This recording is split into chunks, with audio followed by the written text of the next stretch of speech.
Hello, friends, readers. It's your old pal Nick here, and we're going to get going once again on William Golding's The Lord of the Flies, and we're picking back up on Chapter 3, which is entitled Huts on the Beach. Let's see what these British boys are up to. Jack went double. He was down like a sprinter, his nose only a few inches from the humid earth.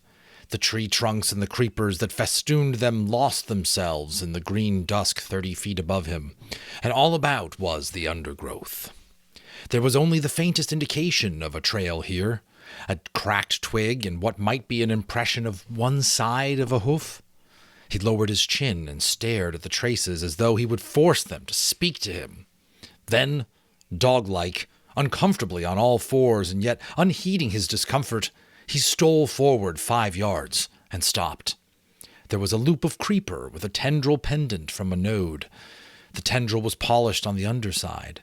Pigs, passing through the loop, brushed it with their bristly hide. Jack crouched with his face a few inches away from this clue, then stared forward into the semi-darkness of the undergrowth. His sandy hair, considerably longer than it had been when they dropped in, was lighter now, and his bare back was a mass of dark freckles and peeling sunburn.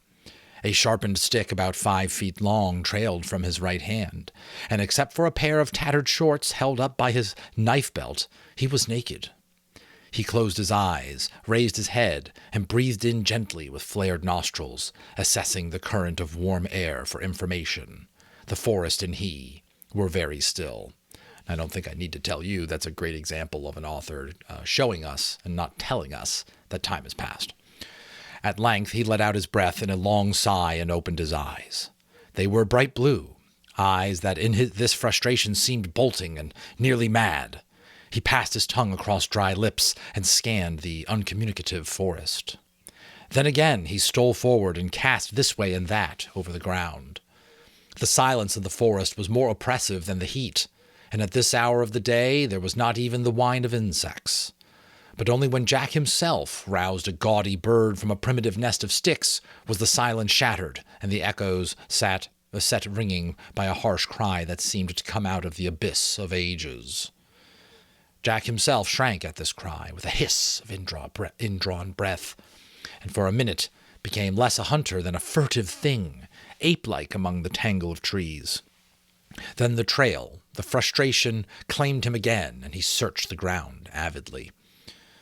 By the trunk of a vast tree that grew pale flowers on its gray bark, he checked, closed his eyes, and once more drew in the warm air. And this time his breath came short. There was even a passing pallor in his face, and then the surge of blood again. He passed like a shadow under the darkness of the tree and crouched, looking down at the trodden ground at his feet.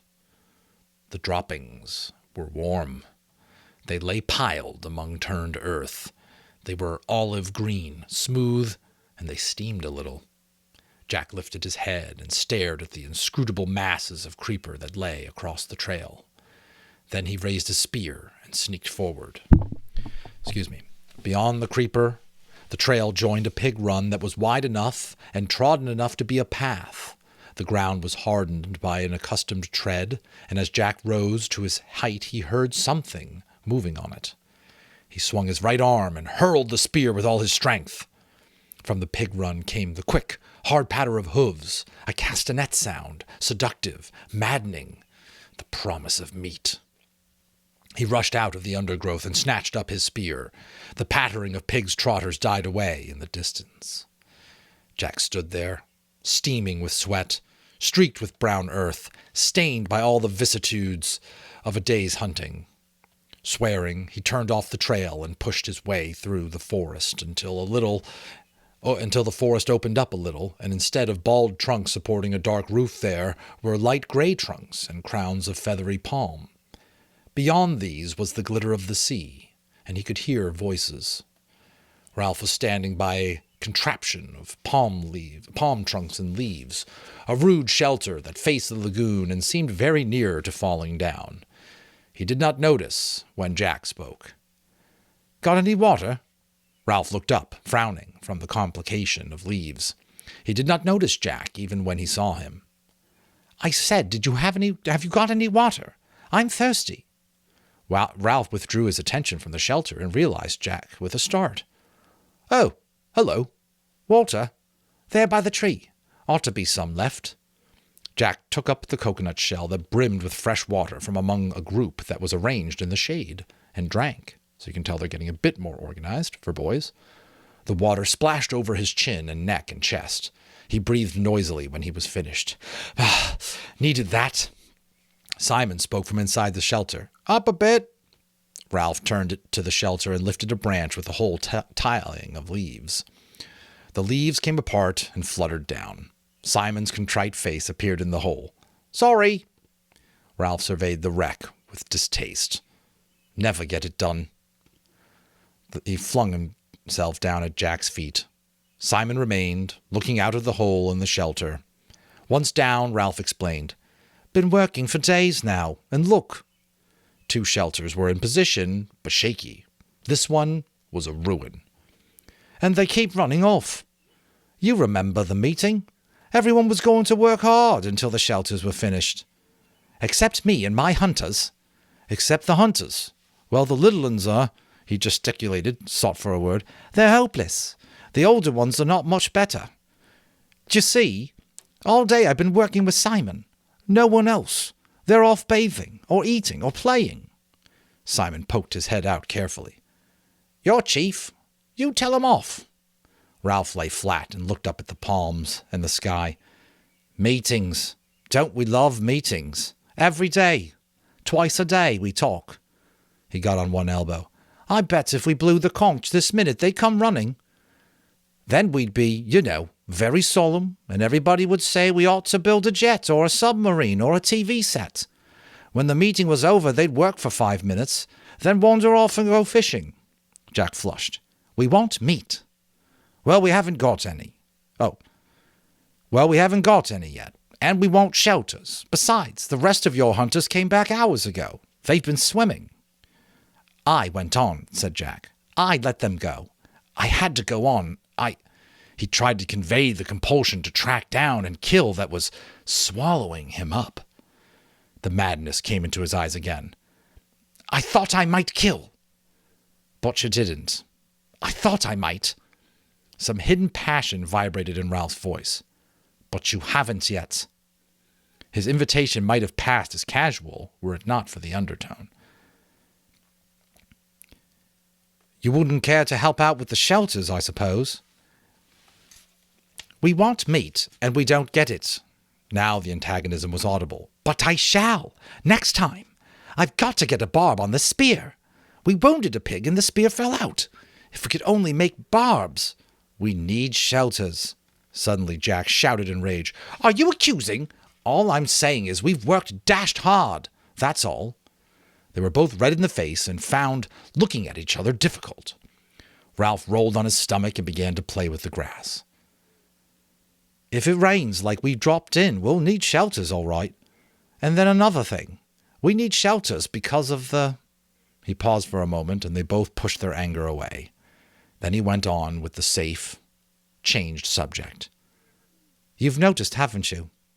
Jack put down his spear and squatted. "Noticed what?" "Well, they're frightened." He rolled over and peered into Jack's fierce, dirty face. "I mean the way things are. They dream. You can hear 'em. Have you been awake at night?" Jack shook his head. "They talk and scream. The little ones. Even some of the others. As if it wasn't a good island." Astonished at the interruption, they looked up at Simon's face. "As if," said Simon, the beastie or the snake thing was real, remember?" The 2 older boys flinched when they heard the shameful syllable. Snakes were not mentioned now, were not mentionable. "As if this wasn't a good island," Ralph said slowly. "Yes, that's right." Jack sat up and stretched out his legs. "They're batty." "Crackers. Remember when we went exploring?" They grinned at each other, remembering the glamour of the first day. Ralph went on. "So, we need shelters as a sort of home." "That's right." Jack drew up his legs, clasped his knees, and frowned in an effort to attain clarity. "All the same, in the forest. I mean when you're hunting. Not when you're getting fruit, of course, but when you're on your own." He looked for a moment, not sure if Ralph would take him seriously. "Go on." "If you're hunting, sometimes you catch yourself feeling as if—" He flushed suddenly. "There's nothing in it, of course. It's just a feeling. But you can feel as if you're not hunting, but being hunted. As if something's behind you all the time in the jungle." "Well, I don't know." Jack leapt to his feet and spoke very quickly.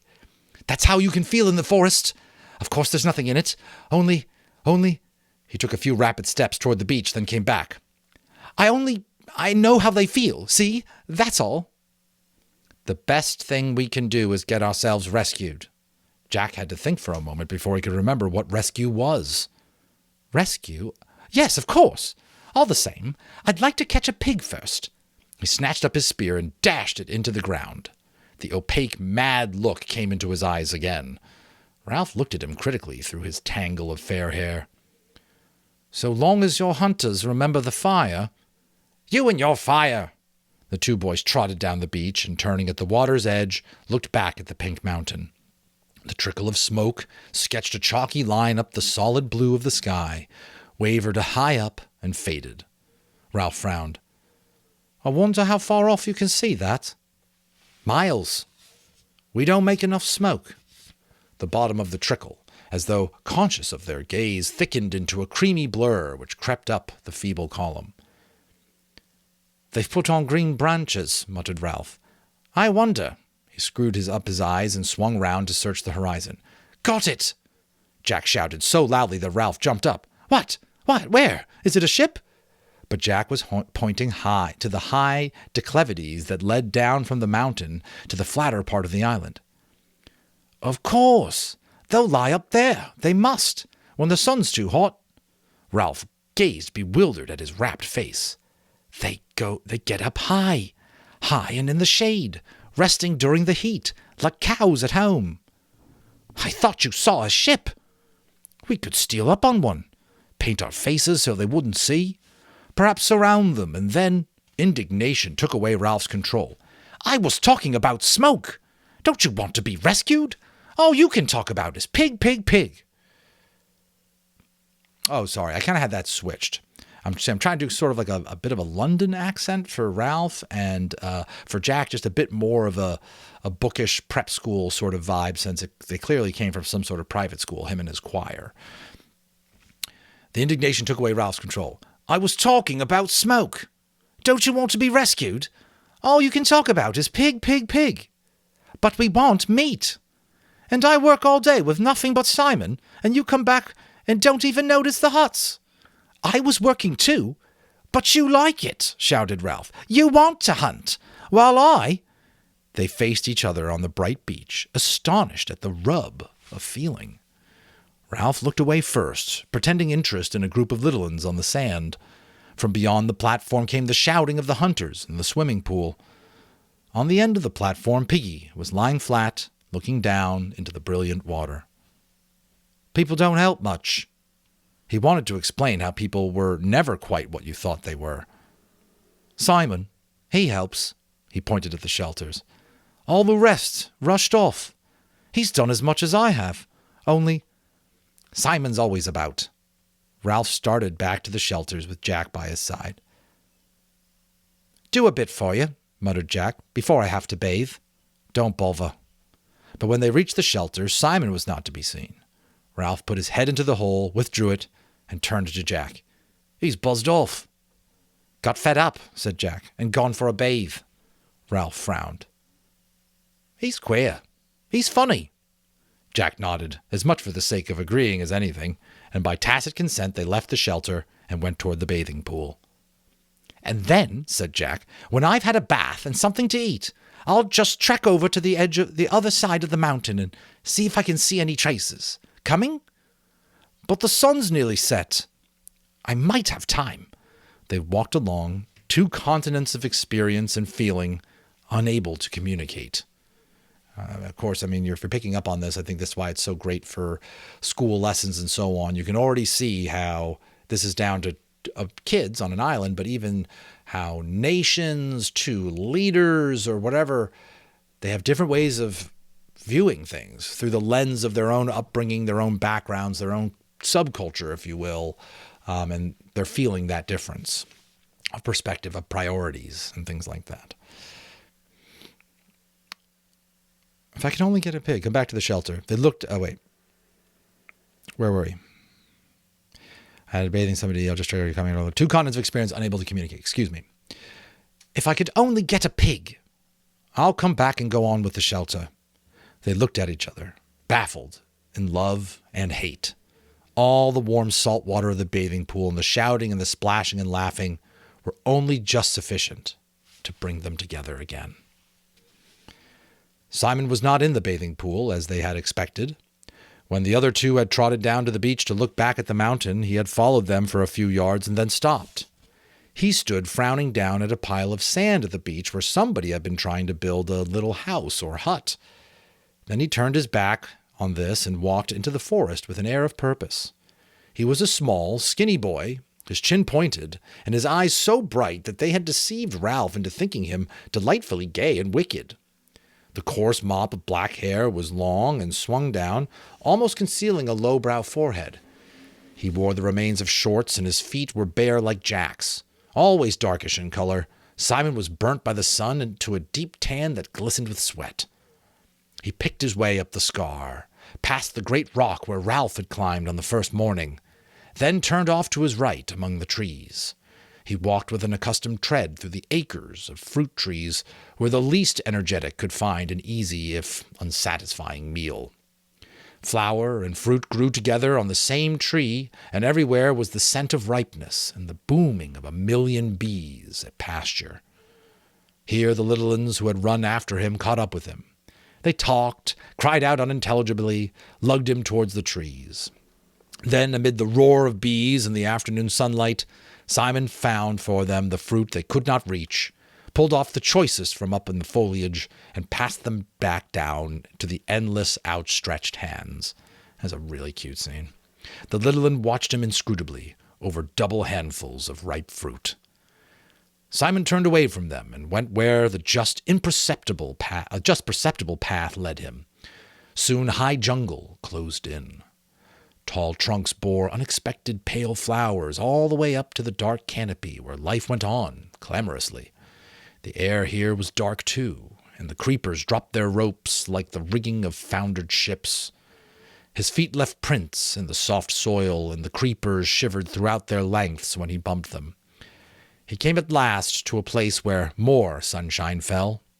Since they had not so far to go for light, the creepers had woven a great mat that hung at the side of an open space in the jungle. For here, a patch of rock came close to the surface and would not allow more than little plants and ferns to grow. The whole space was walled with dark, aromatic bushes, and was a bowl of heat and light. A great tree, fallen across one corner, leaned against the trees that still stood, and a rapid climber flaunted red and yellow sprays right at the top. Simon paused. He looked over his shoulder, as Jack had done, at the close ways behind him, and glanced swiftly round to confirm that he was utterly alone.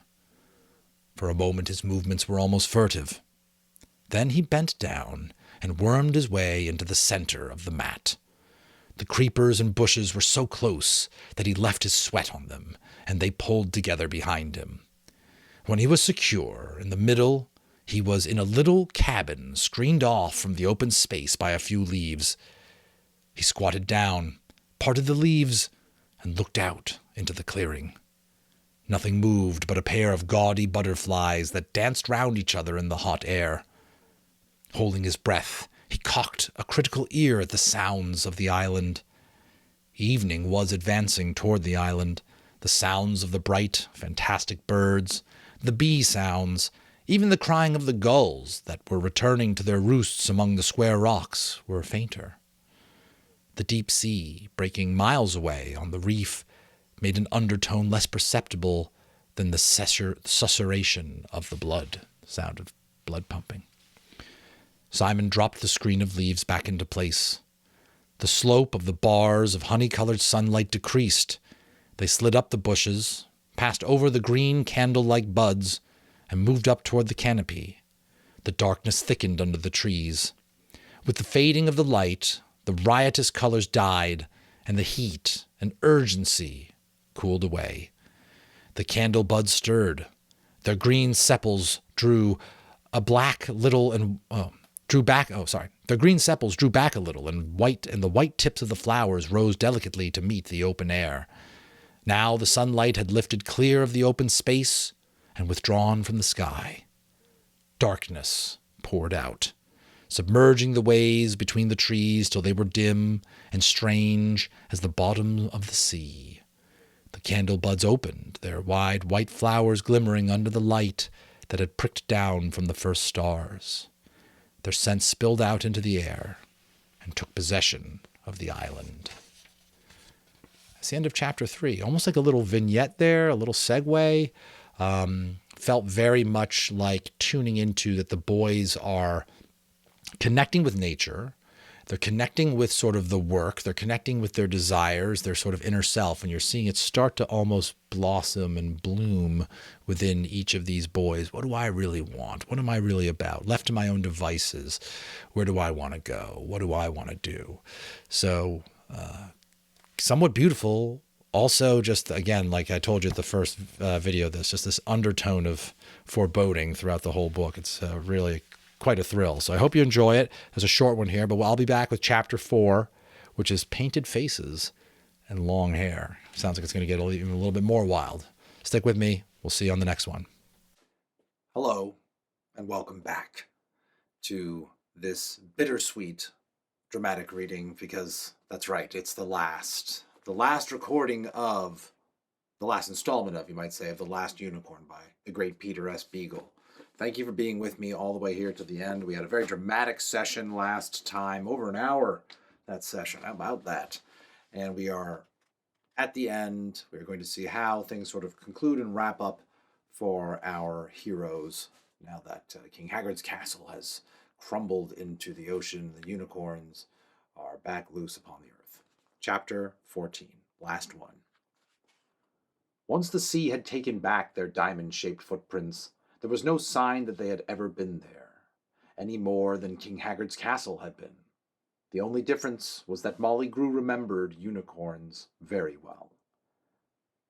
"It's good that she went by without saying goodbye," she said to herself.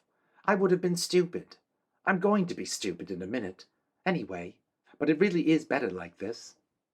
Then a warmth moved over her cheek and into her hair, like sunlight, and she turned and put her arms around the unicorn's neck.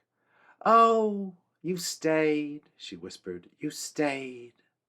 She was about to be very foolish then and ask, "Will you stay?" But the unicorn slipped gently from her and moved to where Prince Lear lay, with his dark blue eyes already losing their color. She stood over him, as he guarded the Lady Amalthea. "She can restore him," Smendrick said softly. "A unicorn's horn is proof against death itself." Molly looked closely at him, as she had not done for a long time, and she saw that he had come at last to his power and his beginning. She could not say how she knew, for no wild glory burned about him,